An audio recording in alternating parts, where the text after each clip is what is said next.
ان الذين يؤذون الله ورسوله ان الذين يؤذون الله ورسوله لعنهم الله في الدنيا والآخرة لعنهم الله في الدنيا والآخرة أعد لهم عذابا مهينا۔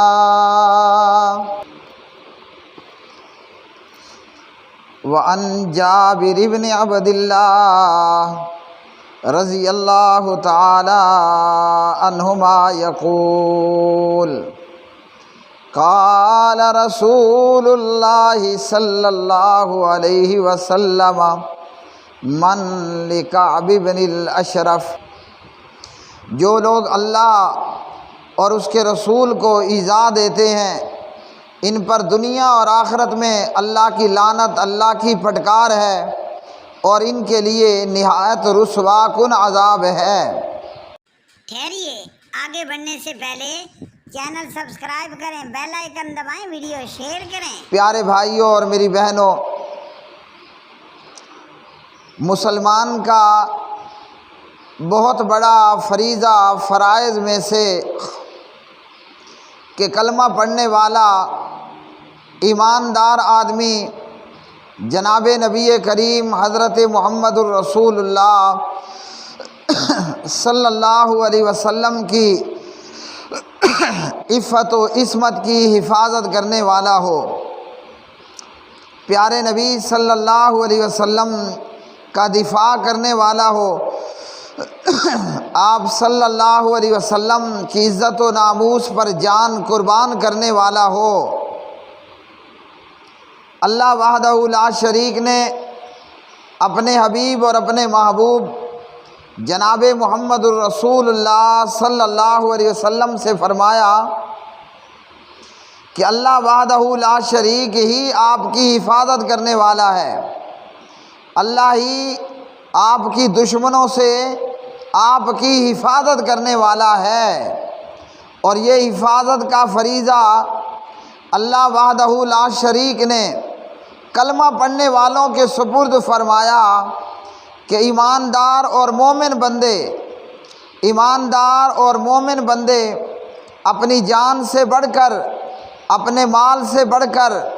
اپنی آل اور اولاد سے بڑھ کر جناب نبی کریم صلی اللہ علیہ وسلم سے محبت کریں، آپ صلی اللہ علیہ وسلم سے پیار کریں۔ اور پیارے نبی جناب محمد الرسول اللہ صلی اللہ علیہ وسلم نے فرمایا اور ہمیں بتایا اور ہمارے لیے ضروری قرار دیا، فرمایا لا یؤمن احدکم، تم میں سے کوئی بھی آدمی مومن اور ایماندار نہیں ہو سکتا ہے یہاں تک کہ میں اسے اس کی جان و مال سے بڑھ کر کے عزیز نہ ہو جاؤں۔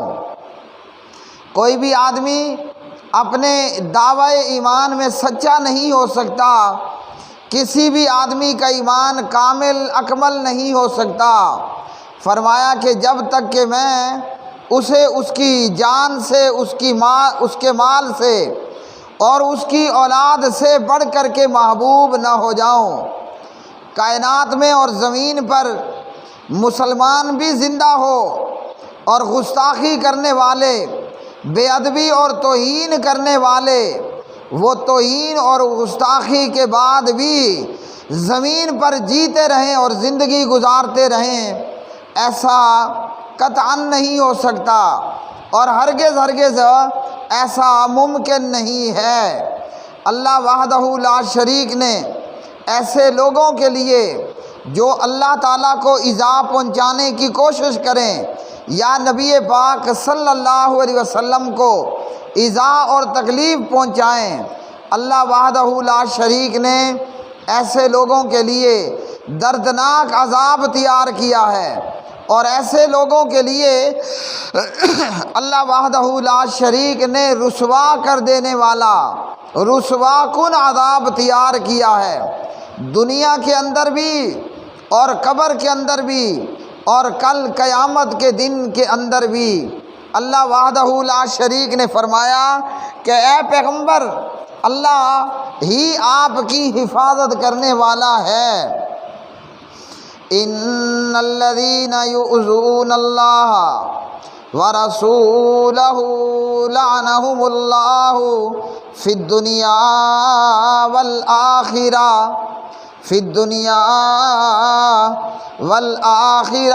وأعد لهم عذابا مہینا، کہ جو لوگ اللہ اور اس کے رسول کو ایذا دیں، فرمایا کہ ایسے لوگوں کے لیے اللہ سبحانہ و تعالیٰ نے رسوا کن عذاب تیار کر رکھا ہے، اور یہ رسوا کن عذاب اللہ تعالیٰ انہیں مومن بندوں کے ہاتھوں اس دنیا کے اندر بھی دینے والا ہے، اور قیامت اور قبر میں اللہ سبحانہ و تعالیٰ نے ان گستاخوں اور ان توہین کرنے والوں کے لیے اللہ نے بہت بڑا رسوا کن اور عذاب علیم دردناک عذاب تیار کر رکھا ہے۔ آج افسوس کی بات ہے کہ جناب نبی کریم صلی اللہ علیہ وسلم کی توہین ہو، کفار اور کافر پیارے نبی صلی اللہ علیہ وسلم کی گستاخی کریں، ایک مرتبہ میں نہیں، دو مرتبہ میں نہیں، بلکہ ایسا وہ 20 یا 10 مرتبہ کر چکے، اور ہر مرتبہ وہ پوری مستی کے ساتھ اور پورے جوش اور جذبے کے ساتھ جناب نبی کریم صلی اللہ علیہ وسلم کی توہین کر بیٹھتے ہیں۔ اور مسلمان کا حال یہ ہے کہ چاہے انڈیا ہو یا چاہے یورپ ہو، جب نبی پاک جناب خاتم الانبیاء محمد الرسول اللہ صلی اللہ علیہ وسلم کی توہین کرنے والوں نے مسلمانوں کا رد عمل کیا تھا؟ مسلمانوں نے احتجاج کے لیے کال دی، دھرنوں اور جلوس کے لیے کال دی، اور مقابلہ کس سے ہوا؟ مقابلہ ہوا پاکستانی پولیس اور پاکستانی فورسز کے ساتھ۔ حالانکہ یہ پاکستانی پولیس اور پاکستانی فورسز یا مقابلہ ہوا عوام کے ساتھ یا عوام کے امن و امان کے ساتھ، جبکہ یہ گستاخی کرنے والے، توہین اور بے ادبی کرنے والے نہیں تھے۔ جب کافروں نے نبی کریم صلی اللہ علیہ وسلم کی توہین کی اور آپ کی گستاخی کی، مسلمانوں کا بس یہی کام رہا کہ جناب چوکوں میں اور چوراہوں میں کھڑے ہو کر احتجاج کر لیا، جلوس نکال لیے، اور کافروں کے خلاف، وہ یورپ کے بدماشوں کے خلاف یا ہندوستان کے مودی کے خلاف زندہ باد اور مردہ باد کے نعرے لگا دیے۔ حالانکہ پیارے نبی جناب محمد الرسول اللہ صلی اللہ علیہ وسلم کی یہ قطعاً سیرت اور نہیں رہی، پیارے نبی صلی اللہ علیہ وسلم کا یہ طریقہ نہیں رہا ہے۔ آج افسوس یہ ہے کہ مسلمان وہ خود اسلام سے بیدار ہے، نہ نماز ہوگا، نہ روزے اور زکوٰۃ کا، نہ حج کا اہتمام ہوگا۔ مسلمان خود ہی اسلام سے بیزار نظر آتا ہے اور ایسے اقدامات کرنے لگ جاتا ہے کہ نبی کریم صلی اللہ علیہ وسلم کی گستاخی اور بے ادبی پر مبنی ویڈیوز خود ہی وائرل کرتا ہے، خود ہی ان کو دنیا کے اندر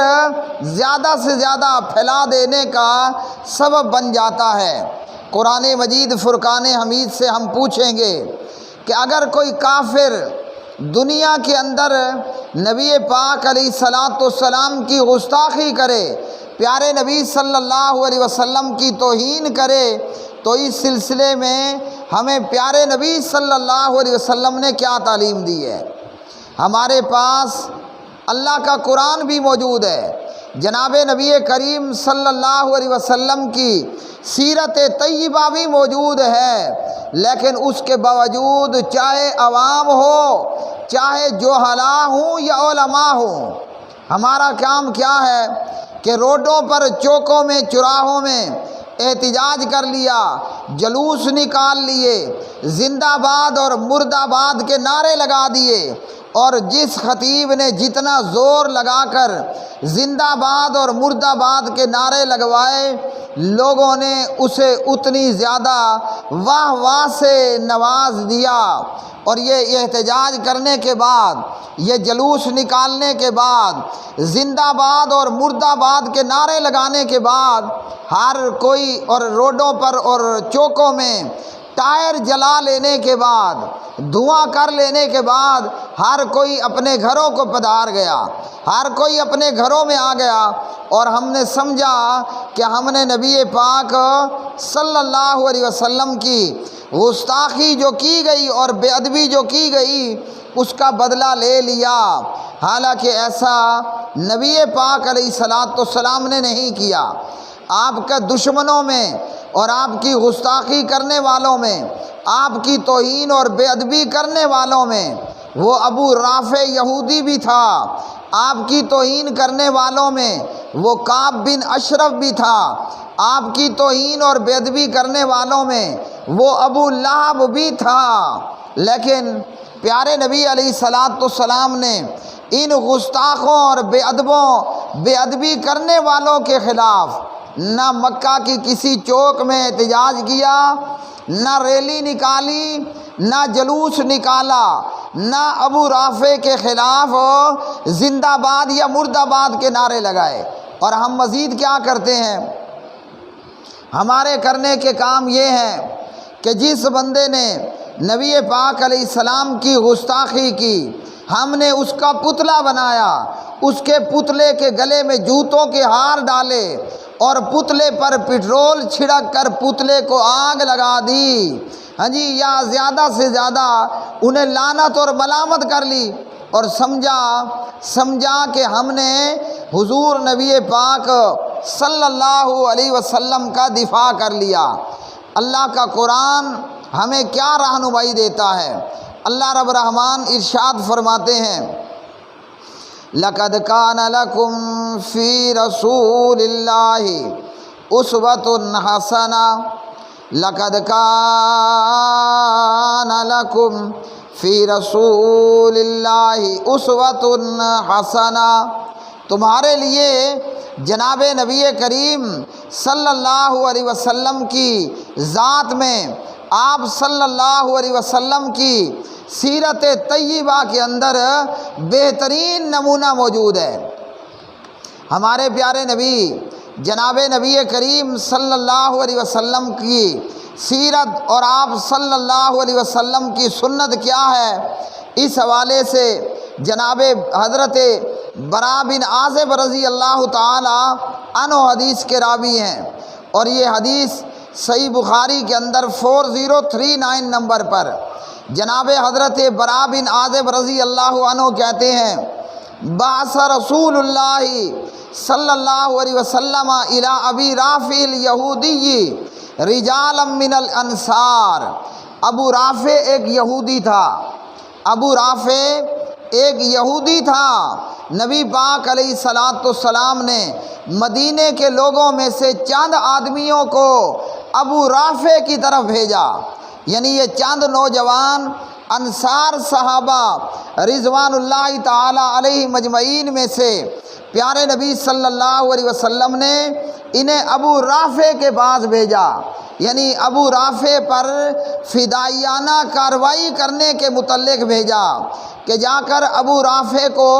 قتل کیا جائے اور مار دیا جائے۔ تو پیارے نبی علیہ الصلاۃ والسلام کی سنت کے مطابق اگر کوئی کافر یا توہین کرنے والا وہ کوئی بھی ہو، پیارے نبی صلی اللہ علیہ وسلم کی توہین کرے اور گستاخی کرے، وہ کوئی بھی ہو، وہ یورپ میں ہو یا ہندوستان میں ہو،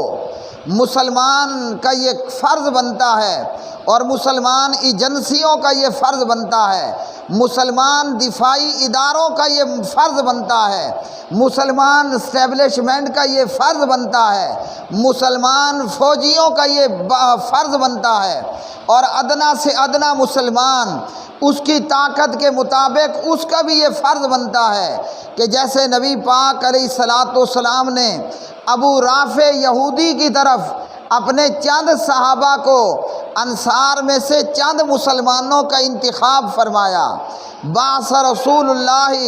صلی اللہ علیہ وسلم الی ابی رافع الیہودی رجالا من الانصار، اللہ کے پاک نبی نے چند نوجوانوں کا انصار صحابہ میں سے انتخاب کیا۔ فامر علیہم عبداللہ بن عتیق، اور ان چند نوجوانوں پر نبی پاک علیہ الصلاۃ والسلام نے عبداللہ بن عتیق کو امیر بنا کر بھیجا۔ جناب حضرت عبداللہ بن عتیق رضی اللہ تعالی عنہ کو ان چند نوجوانوں کا امیر مقرر فرمایا۔ اس فدائی دستے کا امیر لشکر جناب نبی پاک علیہ الصلاۃ والسلام نے حضرت عبداللہ بن عتیق رضی اللہ تعالی عنہ کو بنایا۔ اور یہ ابو رافع کا جرم کیا تھا؟ وکان ابو رافع یؤذی رسول اللہ صلی اللہ علیہ وسلم ویعین علیہ، ابو رافع نبی پاک علیہ الصلاۃ والسلام کی توہین کرتا تھا۔ ابو رافع یہودی نبی پاک علیہ الصلاۃ والسلام کو ایذا دیتا تھا، اور ابو رافع یہودی آپ کے مخالفین کی مدد کرنے والا تھا۔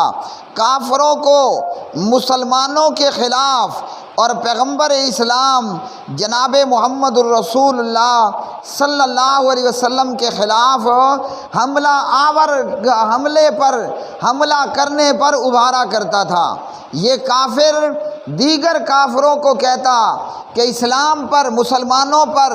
اور جناب نبی پاک علیہ الصلاۃ والسلام پر جا کر حملہ کریں۔ تو پیارے نبی علیہ الصلاۃ والسلام نے چند انصار صحابہ کو جناب عبداللہ بن عتیق رضی اللہ تعالی عنہ کی امارت کے اندر ابو رافع یہودی کے پاس بھیجا۔ اور ابو رافع کا حجاز کے اندر ایک قلعہ تھا، اور وہ اپنے قلعے کے اندر ہی رہائش پذیر تھا۔ عبداللہ بن عتیق رضی اللہ تعالی عنہ اپنے ساتھیوں کو لے کر ابو رافع یہودی کے قلعے کے پاس پہنچا، اور ایک تدبیر بنا کر، ایک بہانہ بنا کر، ایک عذر تراش کر کے، ایک چال چلتے ہوئے حضرت عبداللہ بن عتیق رضی اللہ تعالی عنہ ابو رافع یہودی کے قلعے کے اندر داخل ہو گیا۔ اور جب رات کے وقت میں قلعے کا دروازہ بند کر دیا گیا، اور داستان گو اور قصہ گو ابو رافع کے پاس سے قصہ گوئی کرنے کے بعد اٹھ کر کے چلے گئے، تو جناب حضرت عبداللہ بن عتیق رضی اللہ تعالی عنہ ابو رافع یہودی کے پاس پہنچتے ہیں، اور ایک ایک دروازہ کھولتے ہوئے ابو رافع کی طرف بڑھنا شروع کرتے ہیں، اور اپنے پیچھے ہر دروازے کو بند کرتے چلے جاتے ہیں۔ اور جب حضرت عبداللہ بن عتیق رضی اللہ تعالی عنہ ابو رافع یہودی کے پاس پہنچے، تو ابو رافع یہودی اپنی بیوی بچوں کے اندر اندھیرے کمرے میں سویا ہے۔ جب صحابی رسول حضرت عبداللہ بن عتیق رضی اللہ تعالی عنہ ابو رافع یہودی کے پاس پہنچے، تو ابو رافع یہودی اپنے بیوی بچوں کے ساتھ اندھیرے کمرے میں سویا ہے۔ اب ابو رافع کے پاس پہنچنے کے بعد عبداللہ بن عتیق کو اندھیرے میں معلوم نہیں ہو رہا کہ ابو رافع کس بستر پر ہے، کس چارپائی پر اور کس بیڈ پر سویا ہے۔ عبداللہ بن عتیق نے اندھیرے کے اندر ابو رافع یہودی کو آواز دی کہ کہاں ہو ابو رافع؟ ابو رافع نے پوچھا کہ تو کون ہے؟ ہاں جی، اور عبداللہ بن عتیق آواز کی سمت کا اندازہ لگا کر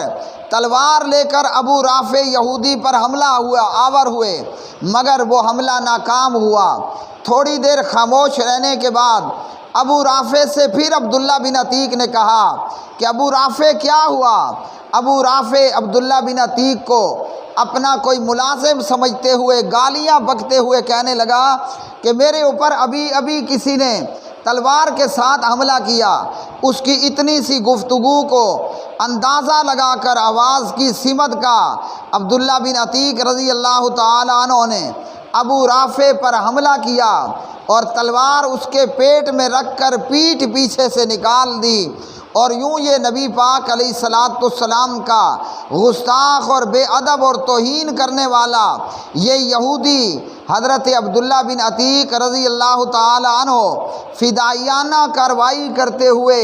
اس یہودی کو اس کے گھر میں گھس کر کے قتل کر دیتے ہیں اور مار دیتے ہیں۔ تو ہم کیا کر رہے ہیں؟ دنیا کے اندر 10 مرتبہ 20 مرتبہ کفار نبی پاک علیہ الصلاۃ والسلام کی توہین کر چکے، آپ کی گستاخی اور بے ادبی کر چکے، اور آج کا نکما مسلمان یا آج کا مخنث صفت مسلمان وہ اپنے ہی شہر کے چوک میں احتجاج کرتا ہے، ریلی نکالتا ہے، جلوس نکالتا ہے، زندہ باد اور مردے باد کے نعرے لگاتا ہے، ہاں جی، گستاخی کرنے والے کا پتلا جلاتا ہے، اسے جوتوں کے ہار ڈالتا ہے اور جوتے مارتا ہے، ہاں جی، کئی گھنٹے روڈ بند کرنے کے بعد، پبلک اور عوام کو پریشان کرنے کے بعد اپنے دھوئیں سے اپنا منہ کالا کر کے اپنے گھروں میں آ جاتے ہیں، اور مسلمان سمجھتا ہے کہ میں نے نبی پاک علیہ السلام کا دفاع کر لیا، حالانکہ یہ دفاع نہیں ہے، یہ جہالت ہے، اور اس جہالت کا ارتکاب علماء بھی کر رہے ہیں اور جہلاء بھی کر رہے ہیں۔ دین کا علم رکھنے والا ادنا سا طالب علم یہ جانتا ہے کہ نبی پاک علیہ الصلاۃ والسلام نے ان گستاخوں کے ساتھ کیسا کیا۔ اسی طرح جابر بن عبداللہ رضی اللہ تعالی عنہما راوی ہیں، کہتے ہیں کہ نبی پاک علیہ السلام نے فرمایا، من لکعب بن الاشرف، کون ہے جو کعب بن اشرف یہودی پر فدائی کارروائی کرے گا، اس کو ستیہ ناش کر کے اس کا کام تمام کرے گا۔ جناب حضرت محمد بن مسلمہ رضی اللہ تعالی عنہ کھڑے ہوئے اور نبی پاک علیہ السلام کے دفاع میں، ہاں جی، نبی پاک علیہ الصلاۃ والسلام کے دفاع میں کعب بن اشرف کے پاس پہنچے، چال چلی اور کامیاب چال چلتے ہوئے کعب بن اشرف کو اس کے قلعے کے اور گھر کے دروازے پر قتل کیا۔ نبی پاک علیہ السلام کی سیرت طیبہ کی تعلیم آج امت کے لیے یہ ہے، کوئی یورپ کے اندر پیارے نبی علیہ السلام کی توہین کرے یا کوئی ہندوستان میں نبی پاک علیہ السلام کی توہین کرے، اپنی چوکوں اور چوراہوں پر احتجاج اور ریلیاں نہیں نکالا کرتے۔ ریلیاں نکالنا اور احتجاج کرنا یہ مردوں کا کام یا ہیجڑوں کا کام ہوتا ہے، ہیجڑوں کا کام۔ مردوں کا کام یہ ہے کہ عبداللہ بن عتیق کی طرح اور محمد بن مسلمہ کی طرح دشمن کے گھر میں داخل ہو کر، دشمن کے کمروں میں داخل ہو کر، دشمن کے دروازے پر پہنچ کر دشمن کی جان لیں اور دشمن کا کام تمام کریں۔ شاید کہ ابھی امت کے اندر وہ مائیں ہی موجود نہیں ہیں جو عبداللہ بن عتیق جیسے، جو محمد بن مسلمہ جیسے، یا جو غازی علم دین جیسے بچوں کو اور اولادوں کو اور جوانوں کو جنم دیں۔ اللہ تعالیٰ اپنے حبیب اور اپنے محبوب جناب محمد الرسول اللہ صلی اللہ علیہ وسلم کی عفت و عصمت اور ناموس کی خود آپ ہی حفاظت کرے۔ آج کی امت کا حال بھی بنی اسرائیل سے کم نہیں کہ فَاذْهَبْ أَنْتَ وَرَبُّكَ فَقَاتِلَا إِنَّا هَاهُنَا قَاعِدُونَ، اے موسیٰ تو لڑ اور تیرا پروردگار لڑے، ہم تو یہاں دھرنا دے کر ہی بیٹھے ہیں۔ اقول قولی ھذا استغفر اللہ لی ولکم ولسائر المسلمین والمؤمنین وآخر دعوانا